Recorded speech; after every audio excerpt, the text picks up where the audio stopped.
they're not all murder machines. So help us out here. For all the van owners out there, why are white vans not that scary?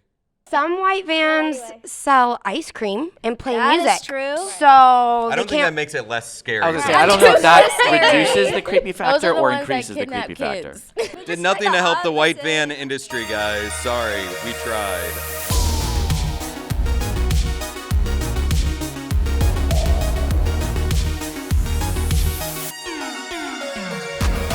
Hey there, Den of Geek fans. Aaron Sagers here, San Diego Comic-Con, and I am joined by the cast and writer-director of Man in the White Van, a thriller, a gripping thriller that is coming to you in October, but we get to talk to them now.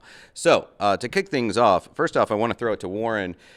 As the writer-director of this film, tell us a little bit about the backstory and how you kind of came to the development of this, pretty, like I said, gripping and scary tale. I've always been a huge fan of some of the iconic, thrillers out there, Jaws and Psycho, Rear Window, and I met this woman actually who knew that I love this subject matter in general, and she just sort of unpacked this incredible story from this firsthand account, and it was something I just became immediately riveted with and wanted to pursue it as a film. And I thought it really just tell a really incredible story and a journey of this girl who went through this really, really challenging circumstances with a serial killer in the 70s. Yeah, true story.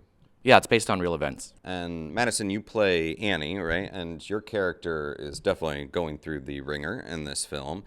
Talk about slipping into this world and finding that performance that it is yours, you're making it your own, but it is based on true events and a real person. How did you kind of shape that character?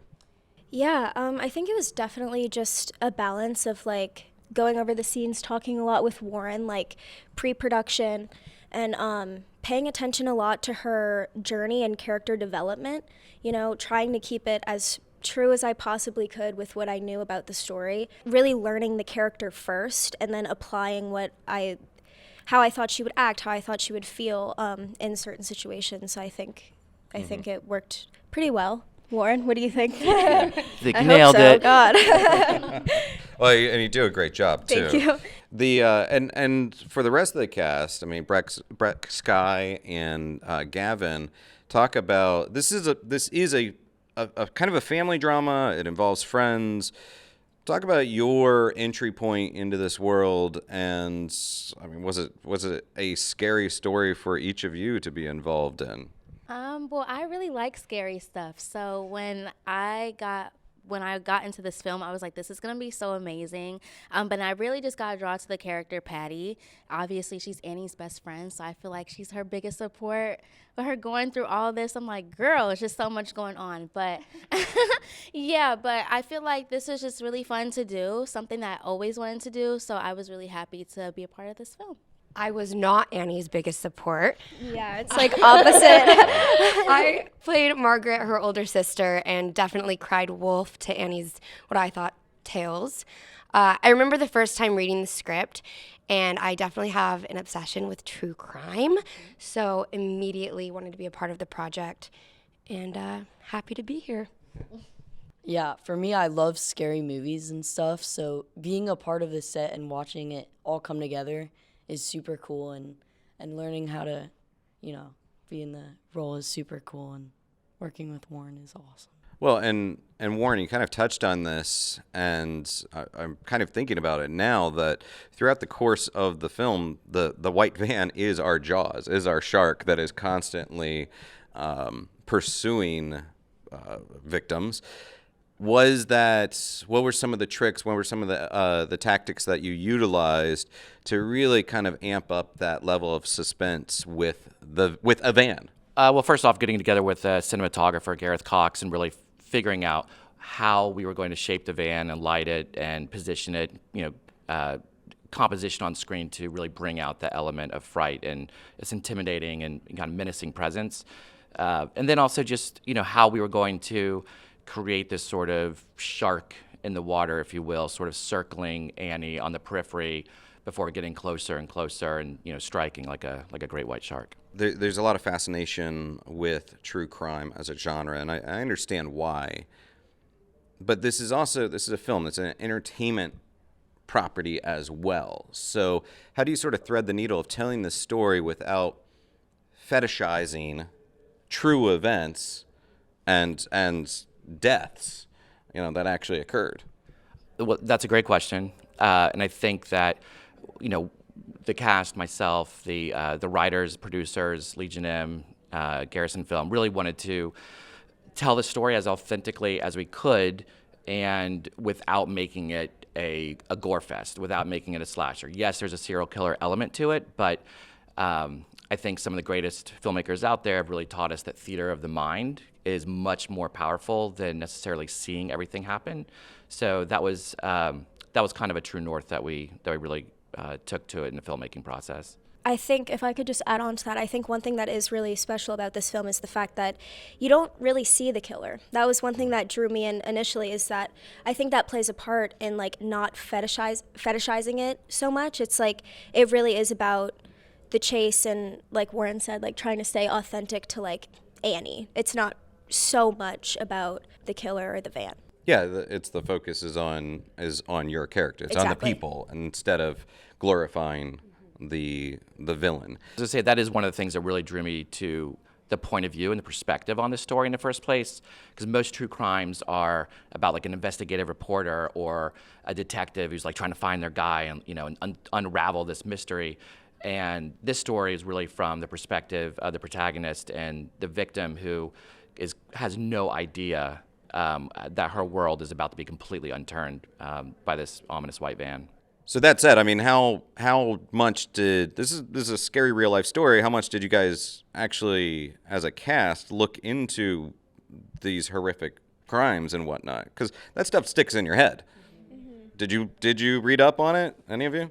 I did, and the serial killer it's based off of is still in jail to this day. Yeah, he's in prison in California for after all of his crimes in Florida. He ended up crossing the country and ended up murdering someone in California. Is in prison to this day for that. Which I feel brings an intensity, knowing on set that what we're filming is still relevant to this day. It's not 100 years ago. Mm-hmm. Built an intensity. Yeah, but no, yeah, that's definitely true. I think a lot of it, I did research the real guy, and a lot of it for me was relying on Warren and talking with Warren about, I guess, the points that he really wanted to highlight in Annie's story, and really focusing on not only the research but the actual story of the script that we were working with. Mm-hmm. Okay, some lighter questions. It's all death, true crime, heavy. Yeah, I know. Nice and light. You guys, as a family unit and as a best friends, how did you come together as a cast as far as creating that dynamic? Did you guys actually kind of become a little bit of a family unit together? Absolutely. Yeah, definitely. For sure. We would hang out together in between takes and after set. I feel like we were just real best friends in real life, which you can really see that on camera, and that translates. It doesn't seem forced. It just came off really naturally for us. Okay. We also filmed during the pandemic, so we couldn't go out and about. We kind of were each other's. And in Shreveport, Louisiana, which Yes. if anyone knows anything lots about to do Shreveport, there. Yeah. Lots to do. But we did. We apparently, I forgot this, but supposedly we had a little paint night, but I guess I blacked out. I do did. not remember this Brec, happening. I have pictures of it. I have Okay. photographic evidence. But anyway, yeah. And actually, these two had never seen the movie Goonies before. Which And- is Sean embarrassing. Astin plays our father. Yes. And Ali Larder plays wonderful mom. Yes. And Allie was going back to the kind of family theme. She was cooking for everybody, and had a earlier day doing a visual art demo with you girls, I think. Supposedly. And Sean came over, and somehow Sean and I were talking about the Goonies because I'm a big Goonies fan. And neither of these two had seen it. And what did Sean just walk over, and it was on Netflix I at the think time. so. I think he was well, it's actually it's On right Netflix here. if you want You to can- watch it yeah, right you now. can watch it right now. But how iconic, the family of the movie sitting there watching the Goonies with Sean Astin himself. I'm glad that was my first experience. Yeah. Well, and Sean Astin in the movie, the parents are somewhat disbelieving of your character's what she's going through. But Sean Astin is such a caring, fatherly type. So I guess how was Sean and Allie as sort of not just on-screen parents, but how were they as sort of surrogate parents on the set? And actually, why don't you start on this one? We haven't heard from you for a few minutes. They were both like really funny together, and they also seem like good parents. Like if they were parents, they'd be cool. Yeah, I mean, they were amazing. Like, I very much felt like Allie and Sean adopted the roles of like real mother-father figure on set, like constantly checking in on us, constantly like, I remember like talking with Allie about like boy problems and like just always having dinner at her house and like all that stuff. So yeah, they were so wonderful and great on screen too. I mean, they're both amazing. Also, Allie is just such a strong, empowering woman with such an amazing career behind her.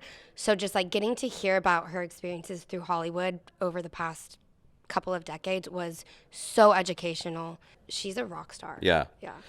So, Warren, I know you grew up in Florida. I grew up in Florida. Florida is weird. I love Florida, but it is weird. Very weird. Guys, what is up with Florida? What do you think? I mean, crime aside, why is Florida so weird? Take a stab at it. Give me a theory. Maybe that's the heat, the humidity, the heat. I mean, just the shape of the peninsula, I feel like sets it up for disaster already. Like, why is it a peninsula like that? I'm going sharks. Oh, Yeah. Hurricanes. That was a full circle. just made that Jaws. up. Wow. Back to the movie. It must be something that they're eating or taking. I'm not sure. Or taking.